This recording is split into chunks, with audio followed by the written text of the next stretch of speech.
I call members to order, and the first item on our agenda this afternoon is questions to the First Minister, and the first question is from Neil Hamilton. Will the First Minister make a statement on unemployment rates in Mid and West Wales? Yes, in 2017 the unemployment rate in Mid and West Wales was 4%, below the Welsh and UK averages. I thank the First Minister for that reply. He will know that the Swansea travel to work area includes large parts of Carmarthenshire, and therefore the announcement by Amazon recently that they were creating 2,000 jobs for the Christmas trade will be very welcome.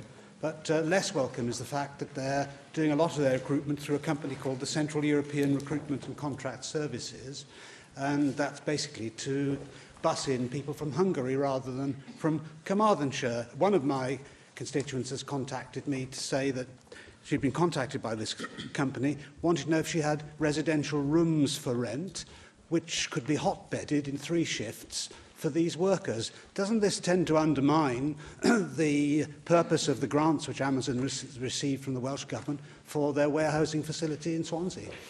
Well, those grants would have been given some years ago, certainly before my time as First Minister, but I am interested in looking further at what he has raised. If he could write to me with further details, I will, of course, investigate for him. Russell George. First Minister, unemployment in Mid Wales is very low, but GVA per head lags behind cities like Cardiff and Swansea, and there is a significant gap when it comes to average salaries of those in rural Mid Wales. Now, a potential growth deal for Mid Wales is one of the ways to ensure that we foster the right skills and training for businesses to thrive. Now, as part of a potential growth deal, do you agree with me that a university status facility within Powys could provide the stimulus needed to ensure that Mid Wales has the right mix of skills for the future in order to bring about higher salaries and deliver a more prosperous economy in Mid Wales? It's an interesting suggestion. There is a university in Aberystwyth, of course, not in Powys, I understand, which many of us will know, but he makes the point specifically about Powys. Well, there'll be a matter for discussion between, I suspect, the Coleg Powys as the FE provider and any particular university. He's right to say that the way to drive GVA up is through investment in skills. We know productivity is a problem in the UK and in Wales. We know that the more skills people have, the more productive they become, the more they can put in their own pockets in terms of their income. So if there were such a proposal to be made, it would be something, I think, which would be helpful to the local economy. Simon Thomas.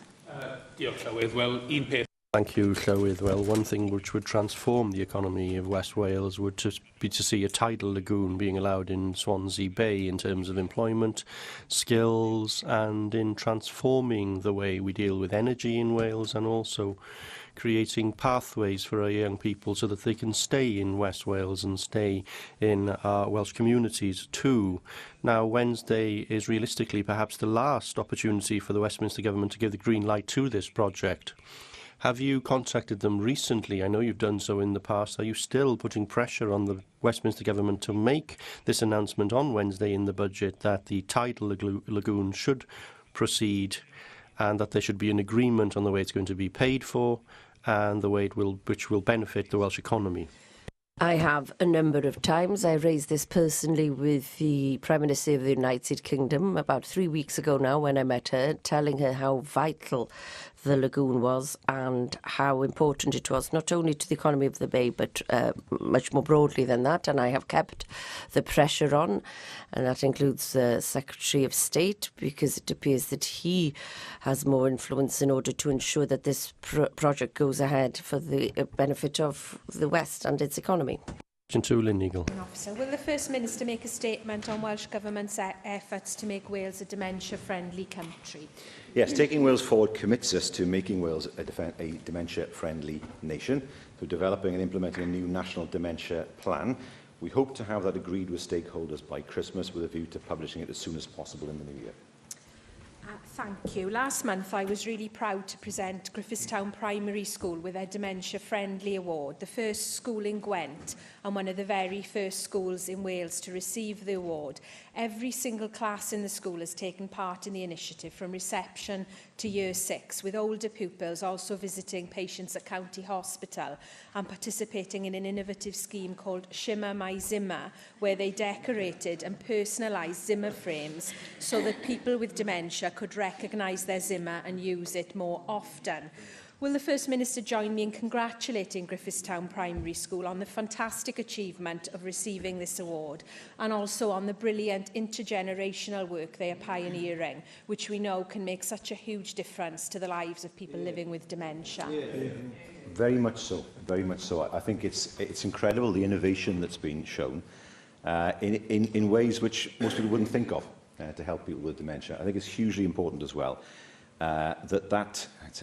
not a phrase perhaps that generally is intergenerational understanding is promoted, where young people do understand what the effects of dementia are, how they can help people with dementia, and of course to be able to understand what families and individuals face as challenges if of course somebody is diagnosed with dementia. I think it's a fantastic idea, fantastic concept, and I very much congratulate the school.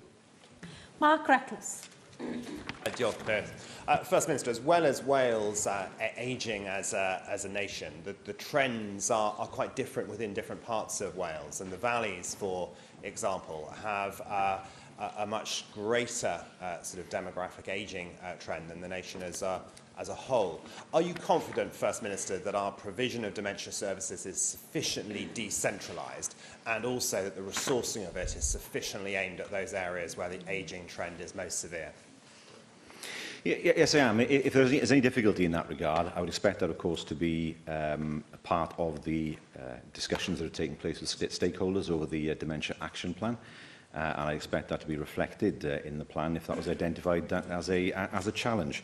What I can say is we have been working with the Task and Finish Group, for example, which has been working with the Alzheimer's Society with dementia engagement and empowerment, and the Older Persons Commissioner as well. And our plan is informed by the responses that have been received by that Task and Finish Group.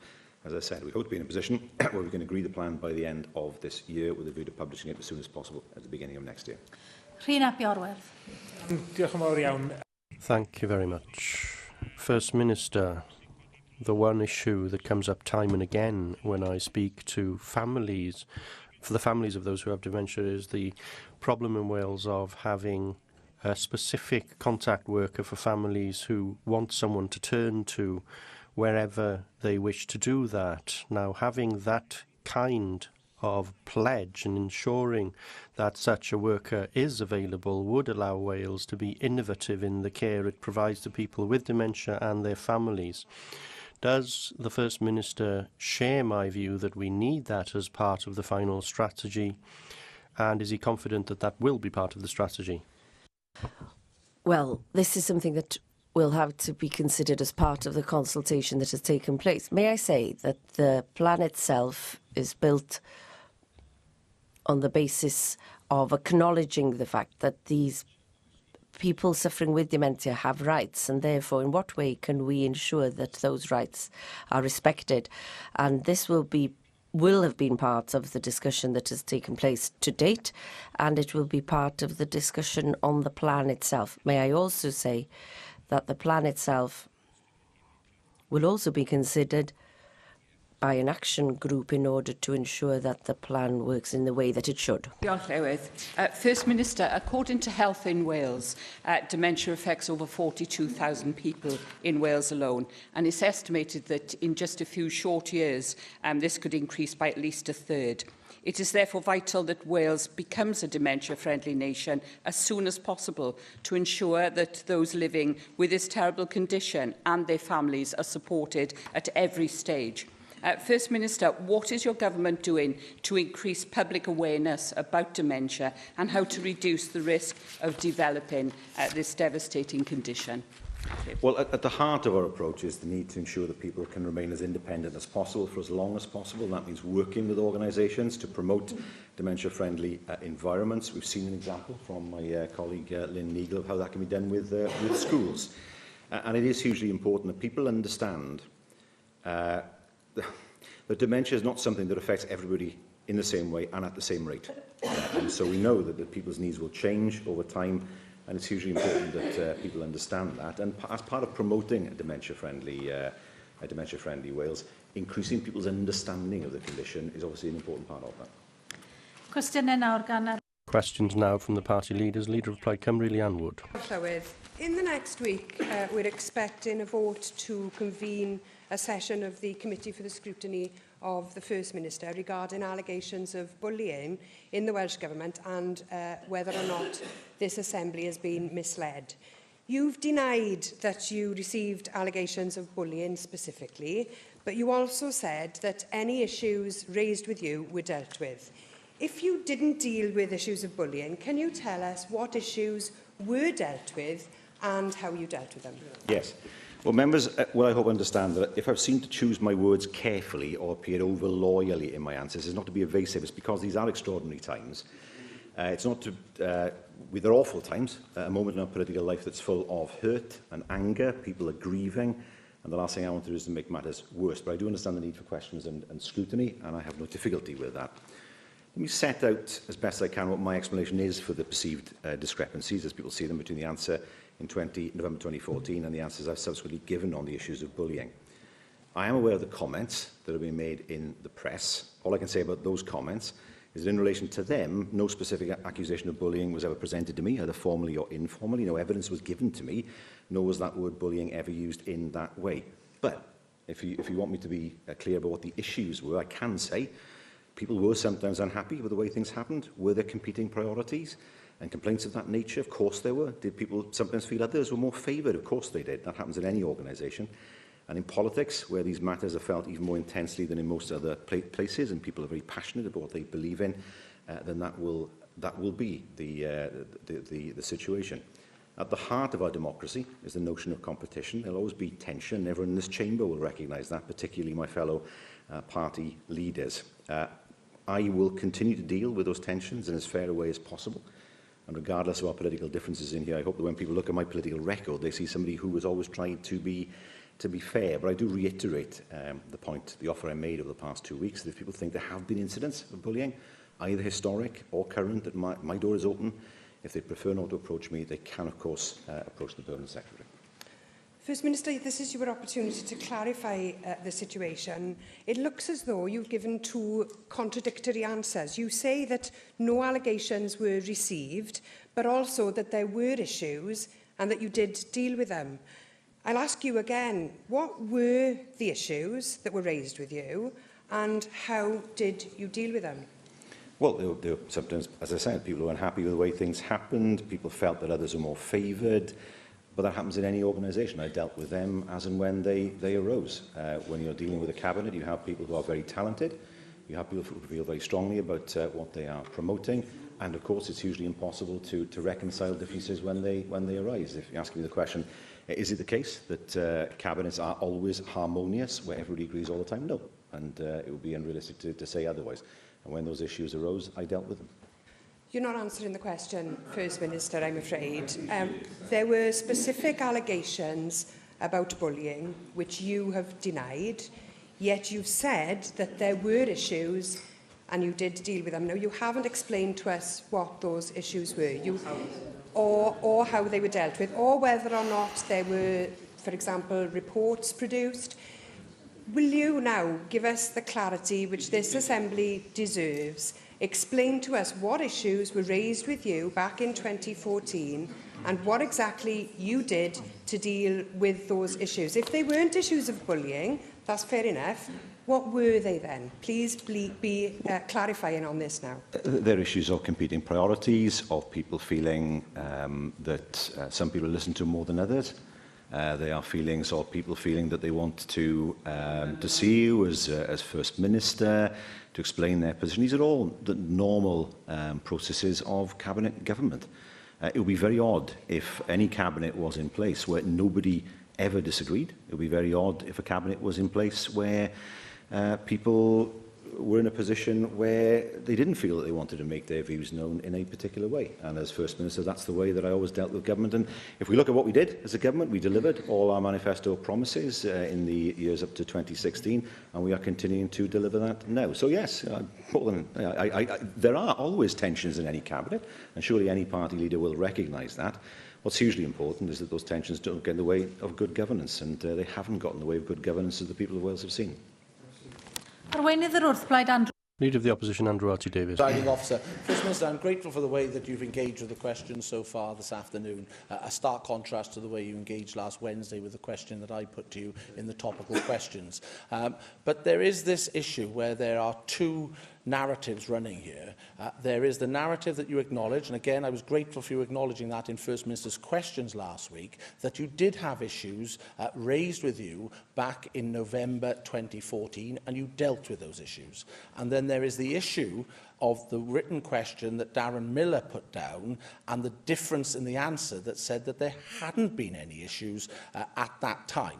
Now, can you understand how people can get confused by those two answers? Were issues of bullying raised specifically with you in October, November 2014, and did you deal with them? Well, as I've already said, I'll just repeat what I said just to make it clear again. As I'm aware of the comments that have been made in the press, all I can say about those comments is that no specific allegation of bullying was ever presented to me in relation to those comments, either formally or informally. No evidence was given to me, nor was that word bullying ever used in that way. I can't go beyond what I've said once again, and just to reiterate what I said earlier on. I'm still lacking an understanding of how difficult it is to answer this question. I've put it quite reasonably to you. Were allegations of bullying put to you? Because that seems to be the assertion that has been put by two senior figures from your government at the time, and others, I might add. It is not unreasonable for us to ask the questions of you as First Minister, because the accusations is levelled at your office and indeed your role as First Minister. And so, can you be crystal clear in confirming whether, and I appreciate you've got the written notes in front of you, but I think most people would remember if specific allegations around bullying were levelled and put to them to be dealt with. So I'm just trying to get crystal clear in my own mind. Were allegations related to bullying put to you in the time frame that has been identified by your former senior special advisor and your former cabinet minister, Leighton Andrews? Well, I think I've just answered the question. There were no specific accusations of bullying. They were not presented to me formally or informally by them. The word was not even used in that way. I don't think I can go beyond the answer that I've given. Okay. There's going to be a motion tomorrow next week, put before the Assembly to have an investigation into this. People will have listened to the answers you have given. I think the two opportunities I gave you were pretty straightforward, yes or no answers as such. You chose not to give the yes or no answer. Is it the case that you will be supporting the motion that will come before the Assembly next week to allow detailed scrutiny of this particular interest? There is huge public interest in this particular matter. There are conflicting stories and narratives running here. It is not unreasonable to want to get to the bottom of this, and if we can't get to the bottom of it in this particular institution, then what on earth is the point in this institution? So, can I ask you, First Minister, will you be supporting that motion that comes before the Assembly next Wednesday? Well, there are a number of ways in which this issue can be dealt with. We reserve our position in terms of the vote next week, that we studied carefully, of course, the breadth of the terms of reference of that motion. But nevertheless, I do accept that this is an issue that will need further scrutiny. I'm not afraid of that scrutiny. And I think it's a question of finding out what is the most effective way of that scrutiny being exercised. And that is something I'm not afraid of. Leader of the UKIP group, Neil Hamilton. I hope that the First Minister will feel that he owes the Assembly a duty of candour on this issue, but clearly we're going to get no further on it today, and we'll have to wait for the debate next week to see whether we can make progress. So I would like to turn to another issue. The First Minister said recently that he would like to see air passenger duty devolved to Wales so that he could abolish it for long-haul flights. And I welcome the First Minister to the ranks of tax cutters and tax abolishers in the Assembly. It makes a change from all the other taxes that he wants to introduce. But this is, of course, in a way, a form of tax avoidance that he's in favour of, because it will give Welsh airports a small but significant advantage over airports on the other side of the border in England that will still have air passenger duty applying to them. So can the First Minister explain to me how it is that he can reconcile his views on air passenger duty with his other views that the tax system should not be used for tax competition within the United Kingdom or indeed with other countries? Because there already is tax competition. Scotland already controls air passenger duty. There is an element of devolution of air passenger duty in Northern Ireland. It does not make sense to me then that Wales is denied the same advantages as those elsewhere in the UK. Now, we presented evidence to the UK government that makes it clear that this is no threat to Bristol. We don't see it that way. This is about developing particularly long-haul flights from Cardiff, and we believe Cardiff is in a very good position to be able to do that. And by dint of that, developing other airports, regional airports around Wales, who are able to link in to Cardiff as a hub. The UK government have dismissed, we understand, that evidence without ever offering any evidence of their own. I hope the First Minister doesn't misunderstand me. I'm strongly in favour of what he proposes. I'm very much in favour of the devolution of taxes to Wales so that we can cut them or abolish them and then give us an advantage over other parts of the United Kingdom which compensates for the historical disadvantages that we have to fight against. But what I'm interested in here is the inconsistencies in the Labour Party's positions generally. The purpose of air passenger duty when it was introduced was to cut greenhouse gas emissions, and therefore abolishing it doesn't really seem to fit in with the other enthusiasms of the Labour Party in relation to the protection of the environment. So, I mean, how does the abolition of air passenger duty on long-haul flights how can it be reconciled with the Labour Party's views on green energy and the need to cut carbon emissions? Quite simple. There are many, many people, not just from South Wales, from the southwest of England, who are at present travelling to Heathrow to fly on long-haul flights. If they travel a shorter distance, their own carbon footprint is lower. And so it does make sense then to put people in a position where they're not driving so far, where they are not increasing their own carbon footprint by giving them the option of being able to fly closer to home. The First Minister knows that that's pure sophistry. But there's another aspect to this as well which is worth consideration, because he will have seen that Monsieur Barnier, in his latest pronunciamento about Britain's future trading relationships with Europe, said a couple of days ago, there will be no ambitious partnership without common ground in fair competition, state aid and tax dumping. Well, of course, tax dumping is the way that French politicians in particular refer to tax competition between nations, and they're very much against it. And the whole trend of the European Union is to harmonise taxes so that there is no possibility of doing what the Irish have done in relation to corporation tax, giving them a significant advantage which has been of great benefit to their economy. So does the First Minister not see that leaving the EU does give us the freedoms that we in Wales could use, if we use them imaginatively, to increase the output of the Welsh economy and the tax base, and therefore provide the Welsh Government with more money to provide the other good public services that we want? Well, that is a naive approach, because as he knows full well, if we are looking to export to markets and those markets feel that we have unfair tax competition, they will impose tariffs against us. So it's not as if the UK has a free hand in all this. The UK is a medium-sized country, and it's not in a position of dictating terms of trade to others. And I referred to what Aston Martin said only last week, that a hard Brexit would cause them to stop manufacturing cars. Now, these are not my words. These are words of a company who will soon be a significant employer in Wales, and I suspect we'll see more of that, which is why we need to understand where the UK government is. We need to see the UK government's plan, and that needs to be soon. Because if we're not in a position, I believe, where businesses can see that there is a way forward by the new year, then we will start seeing, I fear, announcements that will be negative as far as the economy of Britain is concerned. Question 3, Question 3, Mohammed Ashgar. What action will the Welsh Government take to increase the supply of new houses in Wales during the fifth Assembly term, please? Well, house building in Wales is a key priority for this government, reflected by our ambitious 20,000 affordable homes target. Statistics show an increasing trend in the number of new homes being completed, which we will continue to support with our successful programmes, including the social housing grant. Thank you very much for the answer, Minister. Last year, the Home Builders Federation stated that poor planning and the higher cost associated with the building homes in Wales have compromised investment. Now, house builders express concern that the lack of detail over the potential new tax and vacant development land could further discourage larger developers from investing in Wales. Does the First Minister agree that increasing the burden of tax and regulation on house builders will not increase the supply of new homes that Wales desperately need at this moment? Thank you. Well, if he's talking about the sprinklers, can I remind him his own party didn't oppose the introduction of the sprinklers legislation. And of course, we always seem to look to strike a balance between what is appropriate regulation, and then, of course, he wasn't a different party at the time. The member is correct.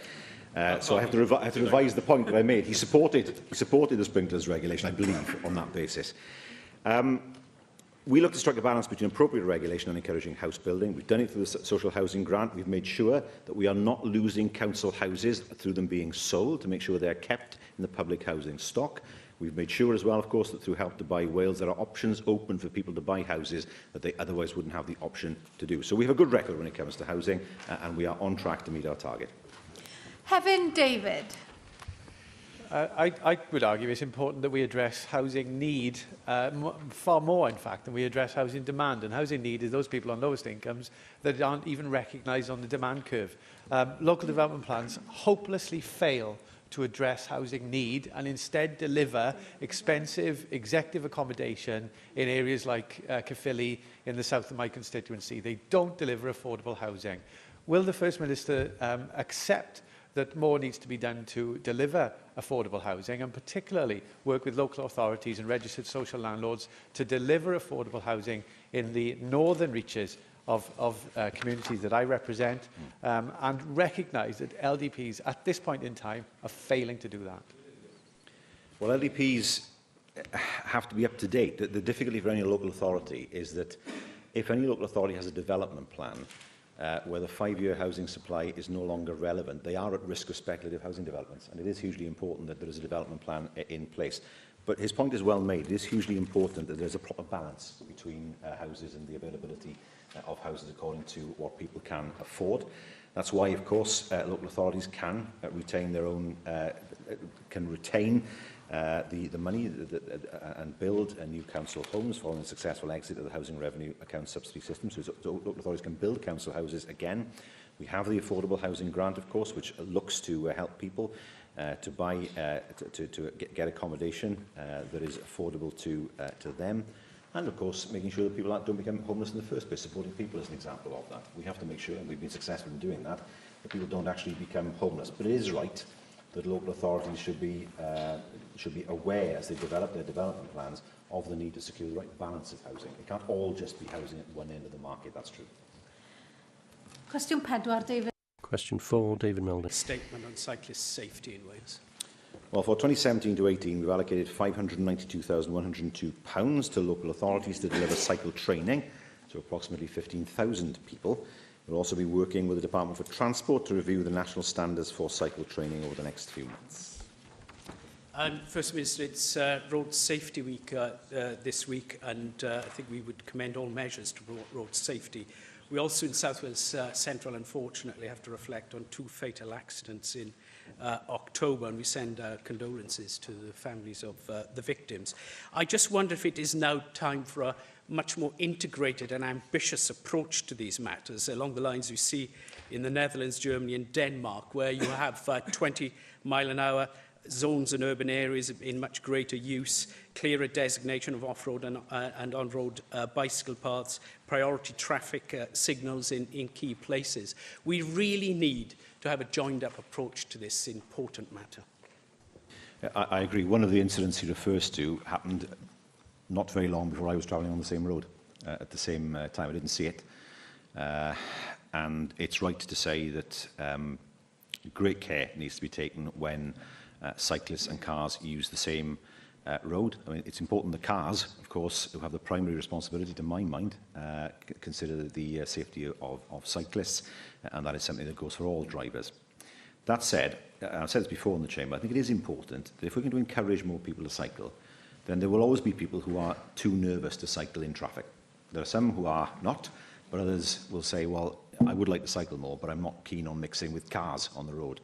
And that's why it's important, of course, to provide dedicated cycle lanes. How do we do that? We have the Active Travel Act, of course, that the Cabinet Secretary does fund active travel infrastructure through his own schemes and by making funding available to local authorities.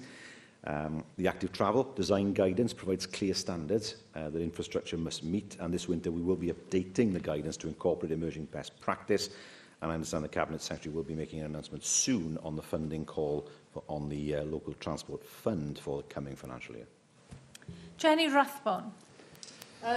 I'm delighted to hear that you've mentioned the exemplary design guidance that the Welsh Government issued along with the Active Travel Act, because obviously it's been lauded by the Westminster Government as fit for purpose across Britain. And so we've got these excellent design guidance, but what monitoring has the Welsh Government done of how much attention local authorities are paying to the design guidance when they're delivering the active travel plans that they need to deliver in order to address some of the issues that David Melding's raised around combating the levels of accidents that happen, particularly at junctions? Well, local authorities must comply with the law, of course, but as part of the updating of the guidance that will take place, then as part of that guidance, we'll have cognizance of what has been happening around Wales in order for the guidance to be strengthened if it is the case that there are problems in some parts of Wales.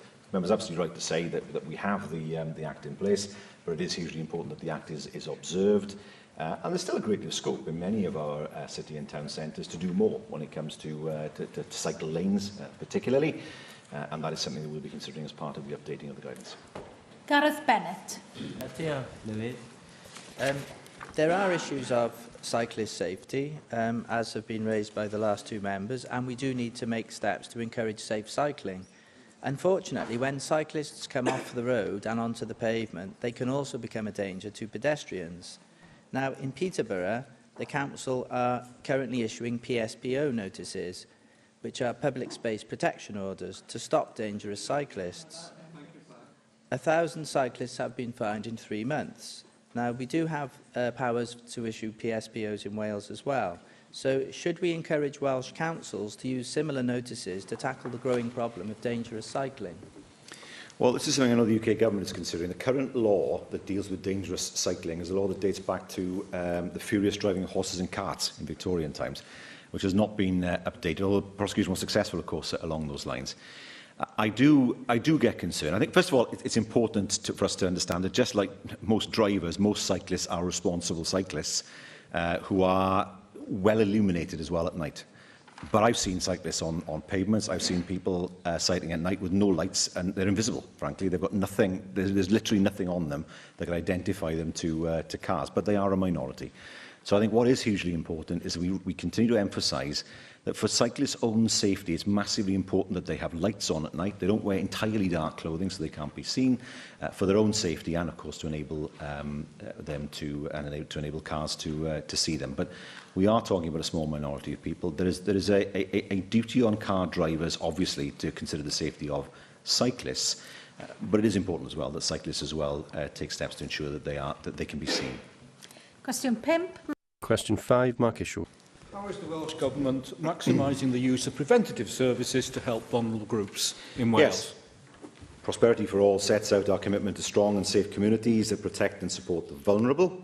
And what we look to do, of course, is to tackle inequality and support vulnerable people. And our draft budget, I believe, demonstrates that very commitment.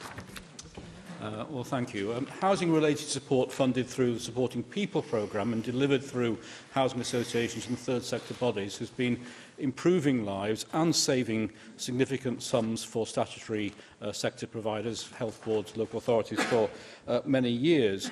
In your deal on the draft budget with Plaid Cymru, you agreed that you would ring-fence Supporting People funding for 2 years to £124 million, but a letter to local authority chief executives on 24th of October revealed that 7 local authorities would be given 100% spending flexibility and the other 15% spending flexibility across Supporting People and 4 other non-housing related grants. How do you respond, therefore, to concern that this effectively removes the ring fence in 2018-19, meaning that supporting people funding is not guaranteed to be protected at 2017-18 levels, and that the lack of a distinct budget line for supporting people gives no assurances that the funding will be protected at 124 million in 2019-20?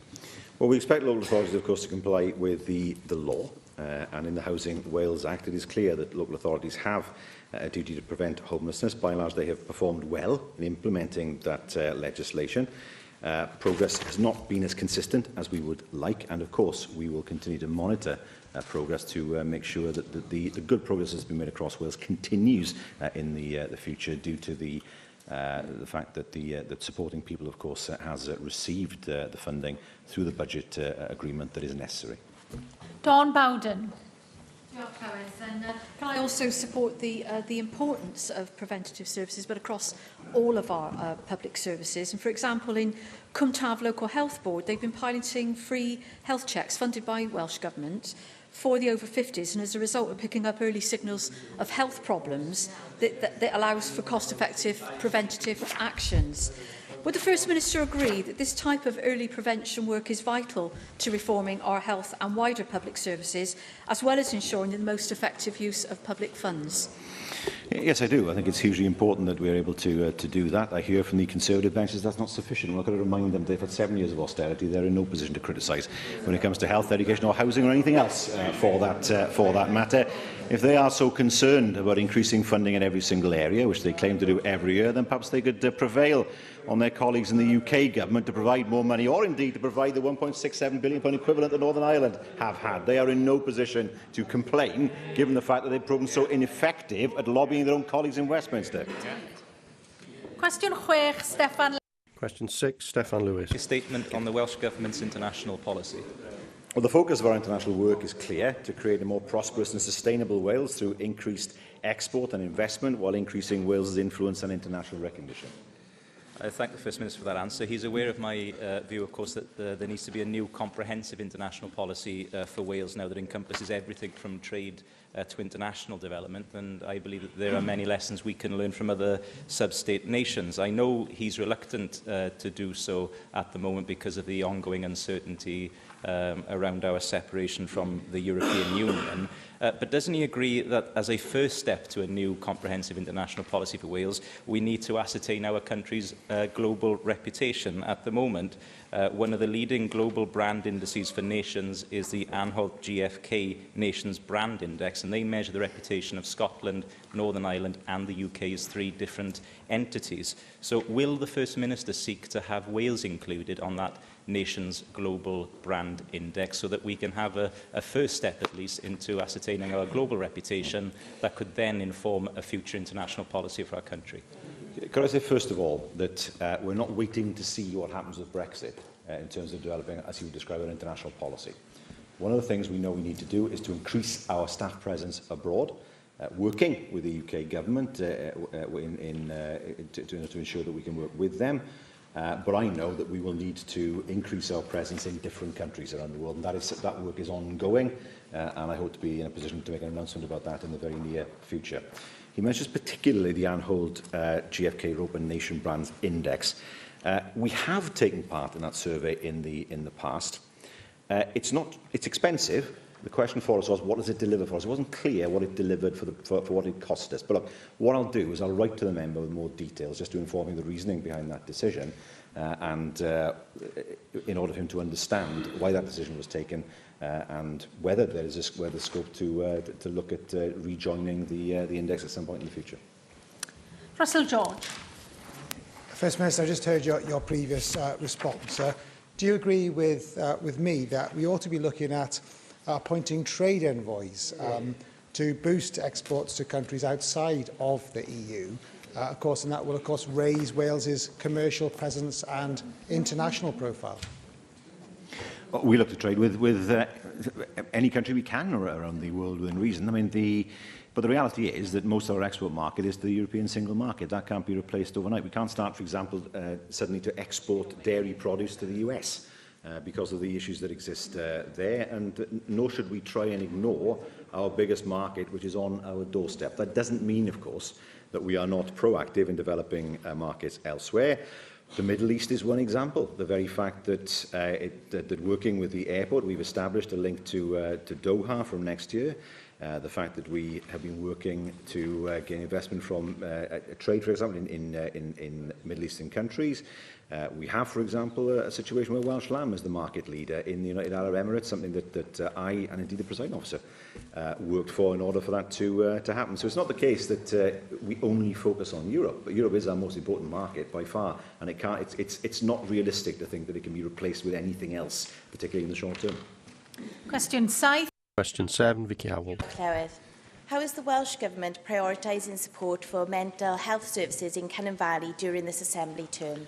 Well, improving the nation's mental health is one of 5 priorities specifically included in Prosperity for All, and we have committed in our draft budget to provide an additional £40 million for mental health services over the next 2 years. First Minister, I'm really glad that supporting innovative ways of delivering mental health services is also a strand of our values, our future.